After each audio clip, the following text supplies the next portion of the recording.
میرے بھائیو، آج آپ کے سامنے جس آیت مبارکہ کی تلاوت کی ہے فی قلوبہم مرض، یہ بات آپ نے سمجھنی ہے۔ میں تھوڑا سا آپ کا وقت لوں گا، انشاءاللہ کوشش کروں گا جلدی اپنی بات کو وائنڈ اپ کروں۔ ہمارے اسلام کے اندر اور یورپ کے اندر سمجھ لیجئے یا جدید میڈیکل سائنس کے اندر بھی دو سکول آف تھاٹ ہیں، لیکن اسلام کا یہ نظریہ بڑا قدیم ہے، یعنی جب سے اسلام آیا نبی کریم صلی اللہ علیہ وسلم نے تب سے ہمیں ایک بات بتلائی، کیا؟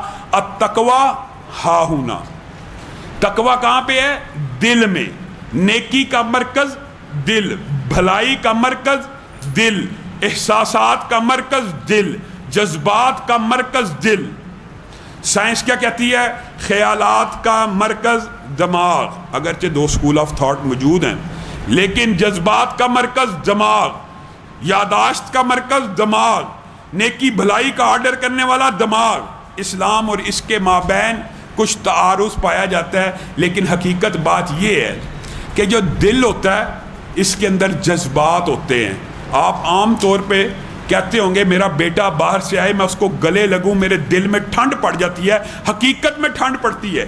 اسلام کے اندر یہ بات عام فہم ہے کہ دل دماغ کو نیکی کا آرڈر دیتا ہے، دل نیکی کا رستہ اختیار کرتا ہے تو دماغ کو کہتا ہے پلان کرو مسجد جانے کا، اب نیکی کے رستے اختیار کرو۔ یہ ایک پلاننگ ہے۔ تھوڑی سی گفتگو کے اندر فلسفیانہ اگر ٹچ ہو تو اس کی معذرت ہے، لیکن آپ کو سمجھانے کے لیے، کیونکہ اس کا ہمارے اسلام کے ساتھ ایک بڑا گہرا تعلق ہے۔ دل برائی کا آرڈر دیتا ہے دماغ کو تو دماغ پلاننگ کرتا ہے کہ میں ٹی وی خریدوں، میں فلاں جگہ ارینج کروں، میں کسی عورت کے ساتھ ریلیشن قائم کروں، میں ویلنٹائن ڈے کے اوپر جاؤں۔ یہ آرڈر دل سے آتا ہے، دماغ اس کے مطابق ایکٹ کرتا ہے۔ یہ اسلام کا نظریہ یہ ہے، جبکہ سائنس اس کے بالکل برعکس بتاتی ہے۔ ان کے نزدیک تو دل نہ سوچ سکتا ہے، نہ دل کے اندر احساسات ہیں، نہ جذبات ہیں، ایک دھڑکنے والا آلہ ہے۔ لیکن اللہ رب العزت کلام حمید میں کیا کہتے ہیں؟ بلکہ نبی کریم صلی اللہ علیہ وسلم کی اگر حدیث سے ابتدا کی جائے کہ دلوں کے اندر جب بھی کوئی انسان برائی کرتا ہے نا، دل کے اوپر ایک سیاہ نقطہ لگ جاتا ہے۔ جب اس کی توبہ کرتا ہے دل پاک صاف ہو جاتا ہے، توبہ نہ کرے، گناہ کے اوپر گناہ کرے، دل کے اوپر سیاہی بڑھتی چلی جاتی ہے۔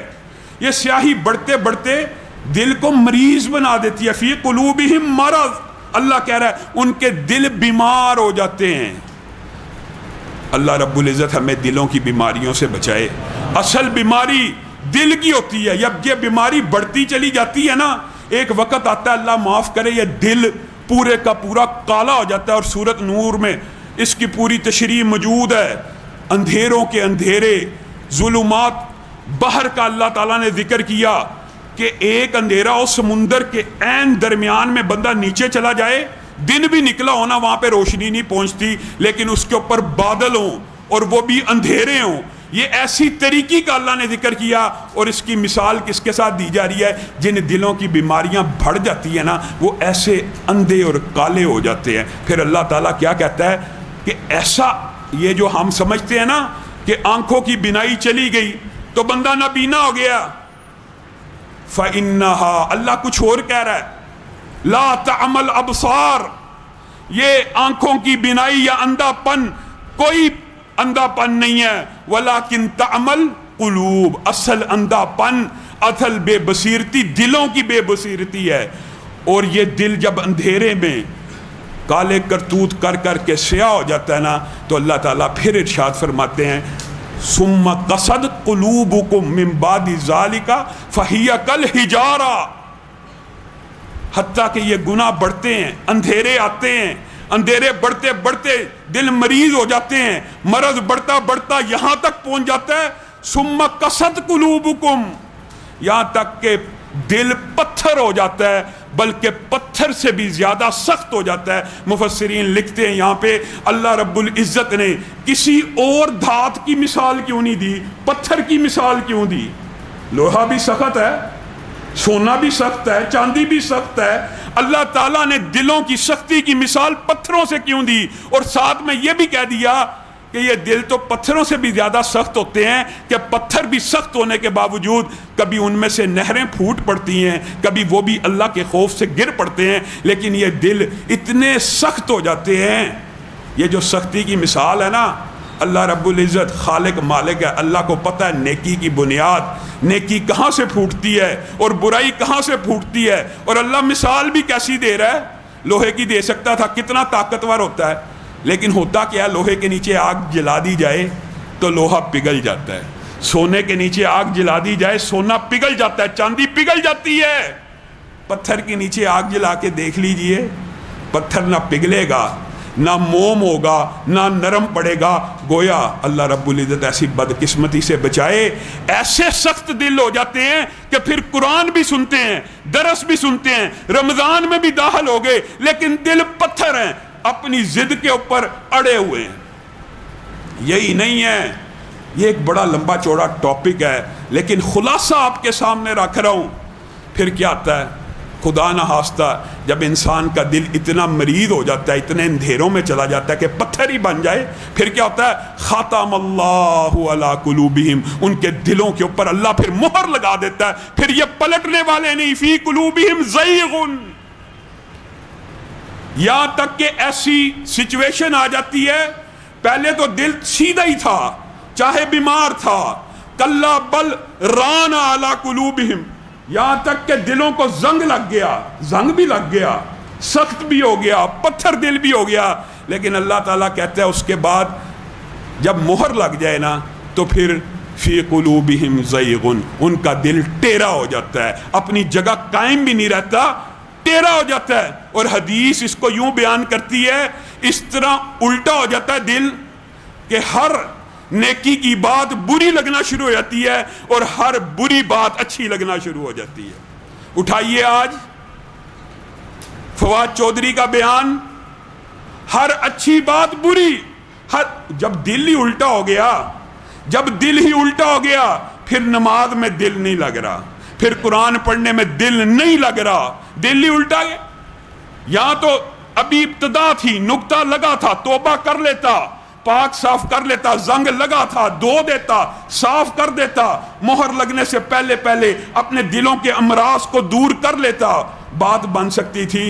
اب آپ اکثر دیکھتے ہوں گے، پوچھتے ہیں، ساتھی پوچھتے ہیں نا، علامہ صاحب نماز میں دل نہیں لگتا، کیسے لگے؟ دل تو الٹا آ گیا، دل تو اپوزٹ چلنا شروع ہو گیا، دل تو ایسے مرض کا شکار ہو گیا کہ قرآن پاک نے عجیب و غریب بات کی، امہات المومنین، امہات المومنین، ان کو اللہ تعالیٰ نے کہا کہ جب غیر محرم سے بات کرنا نا تو لہجہ لوچدار نہ بنانا، نرم نہ بنانا، فَيَطْمَعَ الَّذِي فِي قَلْبِهِ۔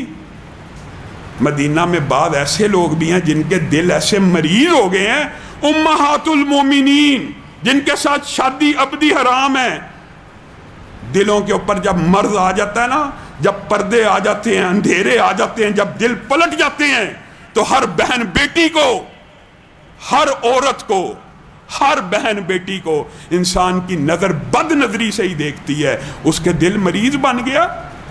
ہر چیز میں الٹ سوچنا نا، مسجد میں دل لگنا ہے، دل کیا کرنا ہے؟ مسجدیں بند ہو جائیں تو بڑا اچھا ہے۔ فواد چودھری صاحب نے بیان دیا ہے، دین ملا فی سبیل اللہ فساد کو سیدھا ایک نریشن میں لکھا۔ یہ مولوی کو گالی دیتے ہیں، یہ مولوی انہوں نے صرف فرنٹ لائن سمجھا ہوا ہے، اصل میں گالی اسلام کو دینا چاہتے ہیں، دین الہی کو دینا چاہتے ہیں۔ وہ سندھ کا وزیر اعلیٰ، میں نے آپ کے سامنے کل کہا تھا نا، ہمیں تو گامدی صاحب سے توقع تھی کہیں روزے ختم نہ کر دیں، وہ سندھ کے وزیر اعلیٰ نے کہا ہے روزہ رکھنے سے قوت مدافعت کم ہو جاتی ہے، یہ ایسا وائرس 5-7 سال بعد ایجاد کر لیں گے آپ کو اور مجھے ڈرانے کے لیے کہ روزہ نہ رکھنا، روزہ چھوڑ دو ورنہ مر جاؤ گے۔ آج یہ کرونا وائرس کا سارا ڈرامہ اسی لیے رچایا گیا، صرف مسجدوں میں نہ جانا، مسجدوں میں نہ جانا۔ اور آگے سے جب ہم کہتے ہیں کہ منڈیوں میں رش ہے، بازاروں میں رش ہے، آپ ان بے وقوفوں کی مثال، آپ ان کو روکیں تو صحیح، آپ پہلے وہاں پہ قانون اور ضابطہ نافذ کریں تو صحیح، آپ وہاں پہ کرتے ہی نہیں۔ آپ کی سارے کا سارا ٹارگٹ مساجد، شاعر اللہ، دین، یہ سارے کے سارے امراض دلوں کی کجی، دلوں کے ٹیر پن، دلوں کے زنگ سے پیدا ہوتے ہیں۔ ان کا علاج کیا ہے میرے بھائیوں؟ اللہ کے فضل و کرم سے ہم اس مہینے میں آ گئے ہیں کہ دل کا جتنا مرضی بڑا بیمار ہو اللہ کی بارگاہ میں آئے، کچھ اعمال کرے، کیا سوچے، کیا فلسفہ رکھے، تو یہ دلوں کے امراض دھل جائیں گے انشاءاللہ۔ اس کا ذکر آنے والے دروس میں کریں گے۔ اللہ رب العزت سے دعا ہے اللہ تعالیٰ اس کرونا بیماری کو ہمارے وطن عزیز سے دور لے جا، اور انشاءاللہ دور جا چکی ہے۔ اللہ تعالیٰ ہم میں سے اگر کوئی مریض ہے اس کو صحت یاب فرما۔ میرے بھائیوں ایک دو باتیں ضرور سمجھ لیں۔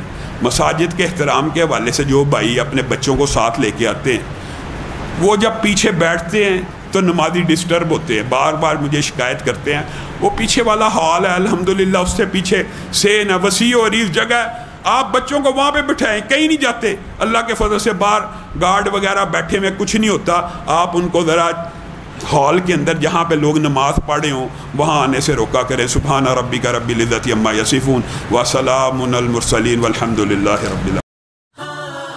قم للصلاة إذا المؤذن كبارا، أقبل لربك مسرعا متطهرا، دع عنك ما يلهي